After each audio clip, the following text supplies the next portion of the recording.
Welcome to Recovery Guy Podcast. Welcome. Recovery is a lifelong process.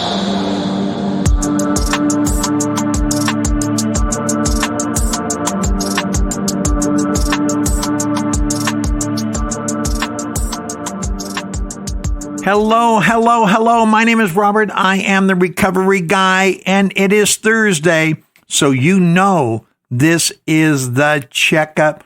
Thank you for tuning in to us today. Thank you for the downloads. Thank you for the follows. Thank you for the sharing. Thank you for being a part of this recovery movement and what we're trying to accomplish here. And it's great to have you join us.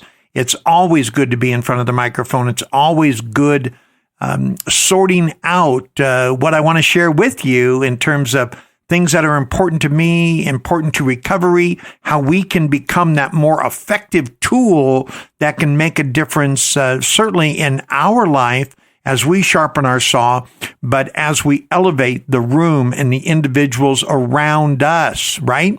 So you've heard the adage, maybe you have, maybe you haven't, where a rising tide lifts all boats. And that's pretty exciting, especially if you're a boat and you get to rise with the other boats. But what if you could be the tide? What if you could be the tide, which meant that you did not have to wait for the tide to come in? You can rise whenever you want. Well, the only thing that's separating you from being the tide and not being the tide is owning the tide and becoming it on your own, because we are given power by God.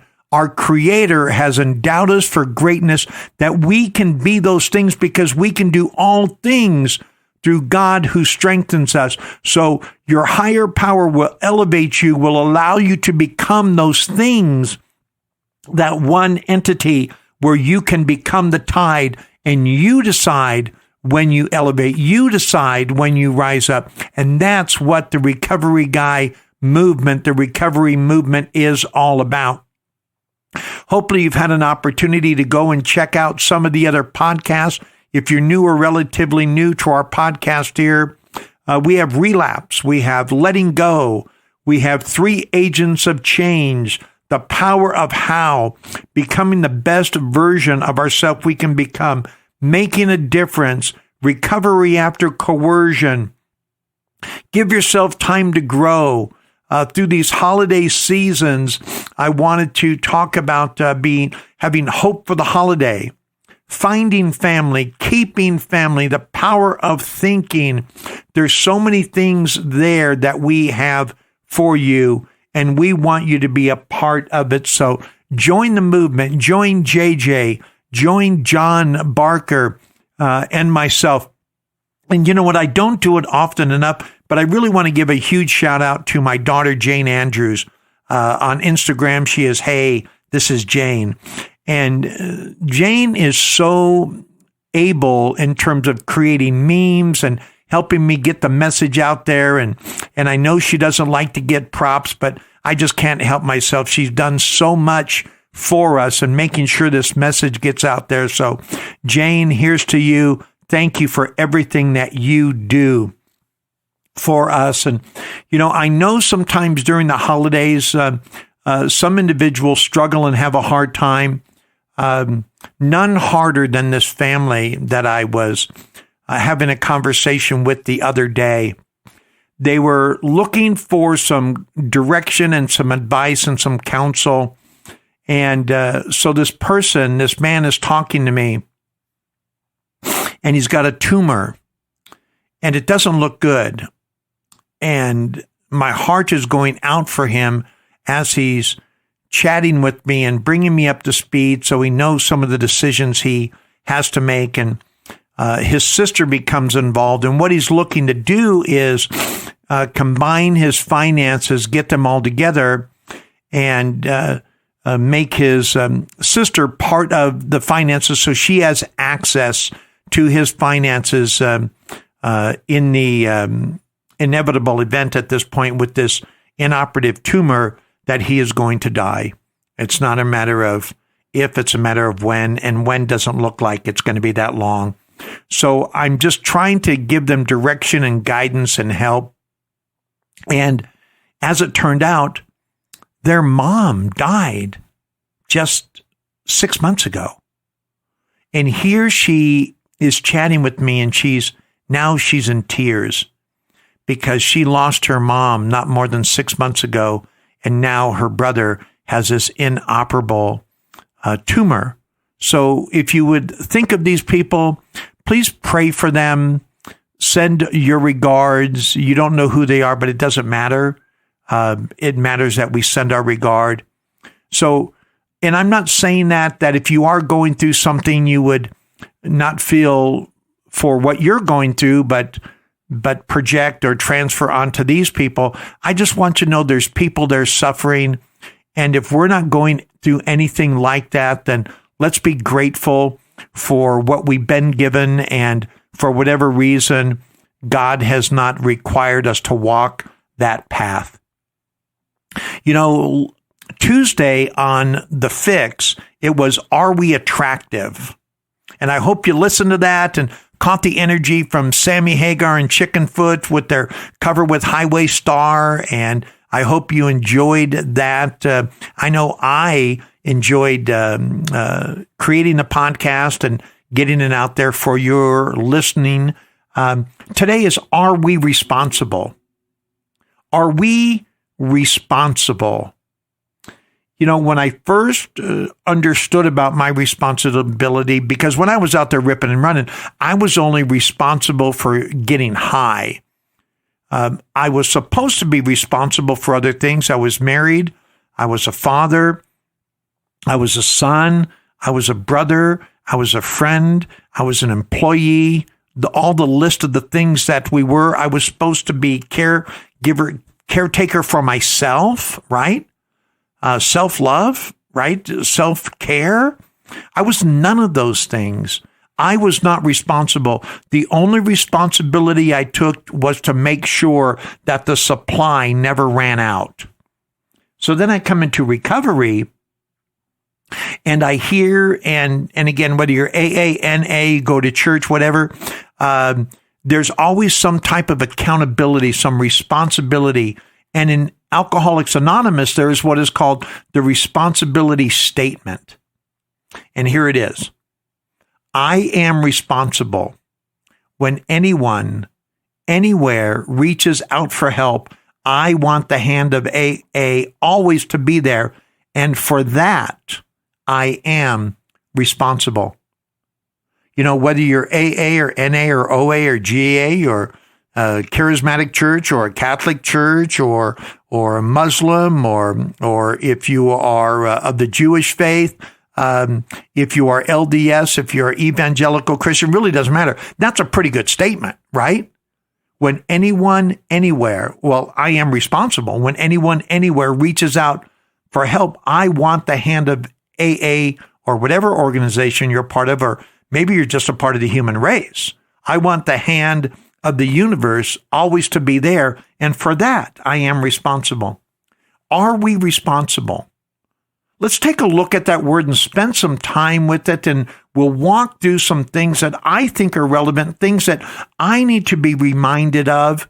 And as you know, sometimes I think this is for me, and I hope you receive it well. I don't share a topic with you at Recovery Guy that isn't on my heart. This is never about preaching at you, telling you how you ought to be. This is about what I need to accomplish in my life. So I am a better husband. I am a better friend. I am a better father, a better grandfather, a better person from the inside out, right? I am responsible. I will take that responsibility. So what does it mean to be responsible? And then we all, you individually and we can collectively, we can determine if we are responsible. So here it is, answerable or accountable. You know, a lot of people don't like to be accountable. I read some stuff on Instagram where the person said, well, F them, F this, F that. If they don't like me, or what I do, then the heck with them because I don't need them. There's a person who doesn't want to be accountable. Now, I understand that my life can't revolve around what you think of me, because I did do the podcast that, your view or impression of me is really none of my business. And that's true, but that doesn't mean that I don't care about what you think. That just means that I use it as an opportunity to become a more rounded person. But I don't seek your approval, because whether or not you approve doesn't necessarily tell me who I am or what I'm doing. You just might not like me or my approach to things. But I do want to be accountable. As for something within one's power, control, or management. So I need to be answerable and accountable to who? Well, first of all, I'm accountable to God as I understand God. And if you have any type of relationship with a power greater than yourself, then aren't we accountable or answerable to that power? In my case, as a Christian, I'm accountable to the Word of God. I'm accountable to Christ as my Savior.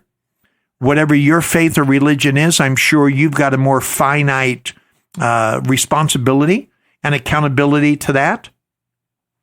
It is involving accountability as in having the power to control or manage. Being chargeable with being actually the author, cause, or occasion of something. Having a capacity for moral decisions and therefore accountable. Because doesn't morality affect others?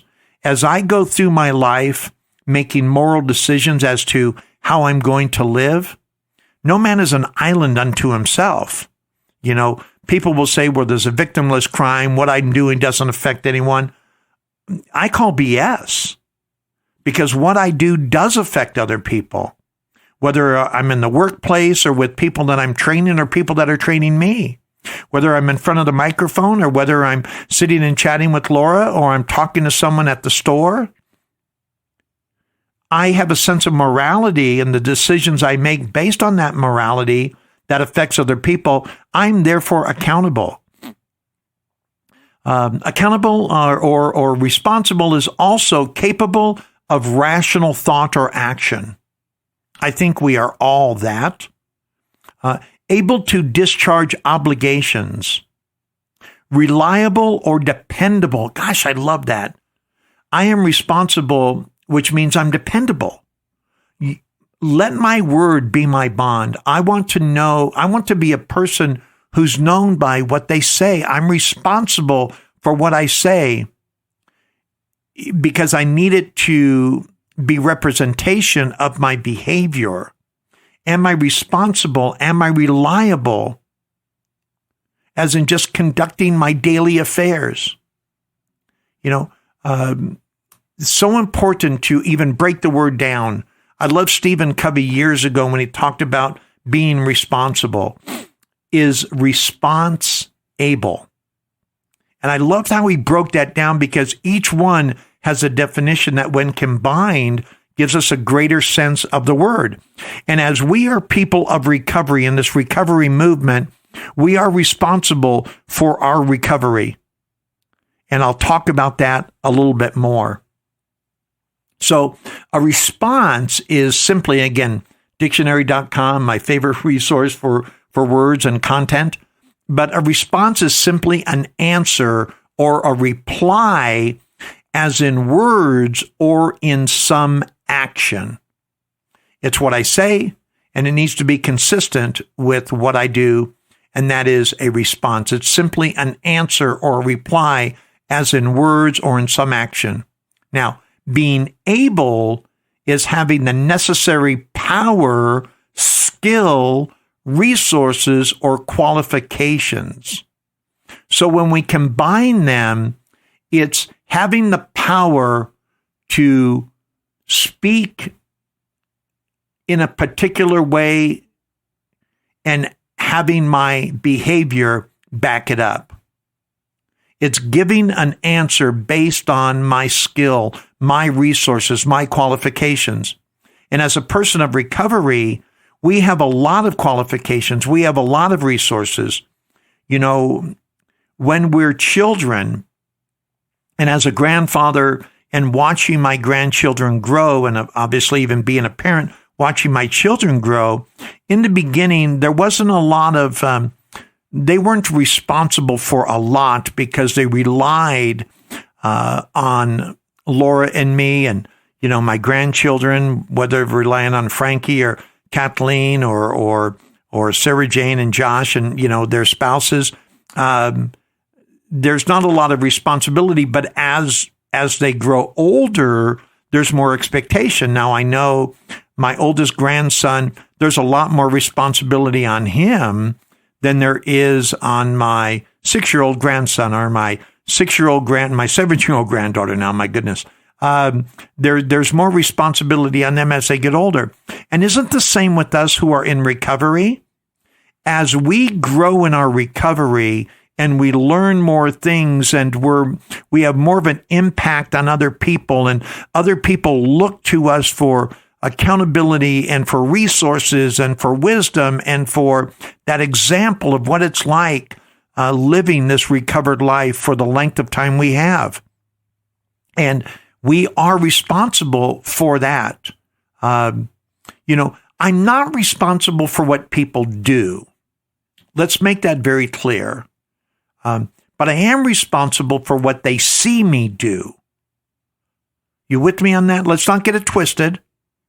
I'm not responsible for what people do, but I am responsible for what they see me do. And hopefully, if I am the correct example, if I am response able, what they see me do, it may resonate in and with them. And they may want to do those same things that got me to a position of recovery, a position of wellness, a position of life transformation that those of us who have been around a while have. So, as my friend Chaz or my friend Tess or Chris or any of my other friends who are early in recovery, as they're growing in recovery, their level of responsibility to themselves and to others grows, because we want to have the type of example that if a person does decide that they want to live a different life, to have a different change, then we are creating that example, understanding our responsibility to ourselves so we can then be an example to others. People are always reaching out. Sometimes they're crying out for help, and we could not mistake the cry. Sometimes people reach out in ways that aren't that apparent. And we don't know sometimes when a person is reaching out, is asking for help. Isn't that even more important than, in terms of our level of responsibility? We don't just act a particular way because a person is asking for our help. We act a particular way because we're responsible, and maybe that will draw them to us to ask for help. I was talking to one of my fellow trainers today, Alan, and Alan and I do this training program at Discover Bank, and Alan has been very instrumental in the formation of it and putting this whole program together, and it's called Daily Mindset, and we teach people how to think productively and constructively throughout the course of the day so they're as impactful at the end of their day as they were when they first came in, and they transition from the morning to the afternoon and to the evening, maintaining power and consistency and effectiveness throughout the course of their day, with very little detour or very little letdown throughout the course of the day. And even if they do get let down, we have a way using the method of HALT to make sure that they stay effective and they can identify the challenge because they are responsible, right? And so we want to take people there with our actions. One of the things in customer service that we learn is always escort, never point. So we want to lead people as we are responsible. We never say, you know what, go do that over there or go do this. No, we walk them to that with our actions. Because we are responsible, we have the ability to discharge our actions towards them because we have a capacity for making a good moral decision, and that leads to our accountability where we can walk a person to a lifestyle that they would want to live. There's even a spiritual responsibility that comes along with this. You've heard the adage, my brother's keeper, right? Some would say, I'm not my brother's keeper. Well, you can say you're not your brother's keeper until you're blue in the face, but that doesn't make you any less of your brother's keeper. Whether or not you want to take responsibility and be responsible for being your brother's keeper is irrelevant as to whether or not you are, because we all are. We are all responsible to do the best we can for ourselves so we can be the best responsible solution to people who are needing help. I'm so glad, and maybe you're like me. Aren't you grateful? Remember the people who were there when you were ready to get help? Aren't you glad that they took the responsibility to be available, to be well, to be on a path of recovery? My laundry list of people is never ending. I could rattle off 10 names right now of people who I'm so glad were responsible to be the best version of themselves that they could be. When I got to the rooms of recovery, I was around this group of people who took the responsibility for themselves, knowing that they would be responsible for someone like me who came into the program. We are responsible. In recovery, it's said, and I probably shared it before, I know I have in my talks, where it's said that the newcomer is the most important person in the room. And although that sounds wonderful, it's really not true. The fact is, we who are already in recovery, if we don't do the best we possibly can for ourselves, there's not going to be anyone here when the newcomer arrives. That means I am responsible. You are responsible. We are responsible as a collective, as a recovery network, as we go out on social media, which is such a wonderful way to encourage others, whether it's Snapchat or Instagram or Facebook or any of the other social media outlets where we get our message out, right? We are our brother's keeper. It means quite literally the person who keeps his brother. And in those days and in now, it refers to being responsible for someone, as in I'm responsible for my brother. Now, understand once again, I'm not responsible for what they do. I'm responsible for what they see me do. And hopefully somewhere down the line that will translate into them doing the right thing. I can't judge them. I can't say, well, you're not going to get it, so I'm not going to act a particular way, or you may get it, so I'll give you a little bit more effort.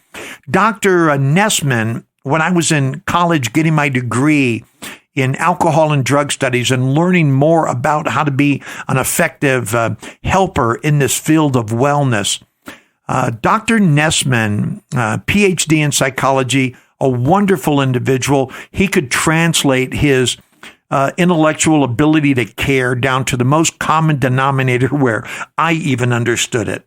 That's how good he was. So Dr. Nessman told me about the rule of thirds. Have you ever heard the rule of thirds before? The rule of thirds essentially says a third of the people will understand the message, they'll gravitate toward it, they'll take it, they'll excel, they'll elevate themselves as a result of it.